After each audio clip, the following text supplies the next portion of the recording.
Usa ka anak sa kanhi janitor sa Hall of Justice sa Tagum City sa Davao del Norte ang karon abogado na.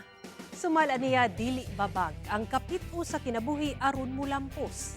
Atong sayro ng iyang istorya sa report ni John D. Esteban.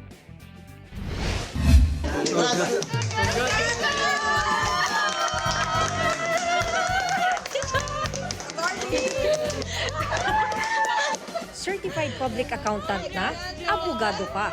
Siya si Attorney Linjoy Roque. Usa sa sobra 5,000 mipasal sa 2025 bar examinations. Mainiton siyang gitimbaya sa iyang mga katrabaho sa Philippine Rural Development Project sa Department of Agriculture Region 11 sa kalampusang naangkon. Pangandoy sabdaw ni sa iyahang amahan kinsa janitor kaniadto sa Hall of Justice sa Tagum City, Davao del Norte. Sumala niya, ginadala-dala matud pa siya sa iyang amahan sa trabahoan niadtong 3 anyos pa siya. Habang nagalimpyo siya sa mga offices, sa mga judges, sa mga library. So, napugod dito ang nagasabay-sabay na ako. And remember na ako at a very early age, mga nagisihapan nga.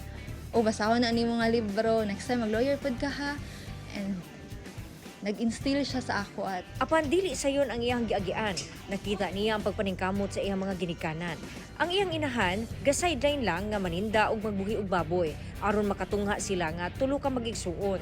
Busa iya kining gikambyuan og pagpugi sa pagtungha. Consistent honor student si Attorney Roque naningkamot nga mamahimong scholar sa kolehiyo. Milampos siya nga cum laude sa kursong accountancy ug isip certified public accountant, nakatrabaho ug nakatabang sa pang-adlaw-adlaw nila nga galastuhon. naging inspiration siya sa ako at to strive harder to pursue my academics. Kay mulang mo ipapamana sa amo asang parents. Walay property nga ma-pass down sa amo abat. Only the education.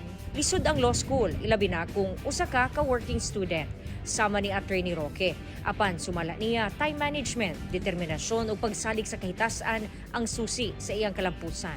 Dili matungkad ang kalipay nga gibati sa iyang pamilya kay nagbunga ang iyang mga sakripisyo. All the sleepless nights, usahay 2 ka oras, 1 ka oras na iyang tulog kay working pud baya siya. Tapos provider pud siya sa among family. Maunang grabe gyud ang iyang effort. So happy jud kaayo mi sa iyang achievement. I'm very happy. No? In fact, I am urging all employee of the Department of Agriculture, if you have a chance continuing education, I'm open to that. But of course, subject to our department's policy. Pwede sila matagaan na to may nga considerations. Tinguha ni Attorney Linjoy nga makaserbisyo sa Public Attorney's Office. Buot usab niya nga makatabang nga magamit ang iyang legal expertise sa mga kabus. Pag prayhan dyan ako siya, kung asa ko i-lead ni God, gusto po na ako nga mag-serve in a profession, mag-glorify sa iyan, mag-serve sa iyang people. Lahi raman good na maging voice pod ka for the last, the least, and the lost. Kauban si Bebot Kahes sa kamera. John D. Esteban. 1. Mindanao.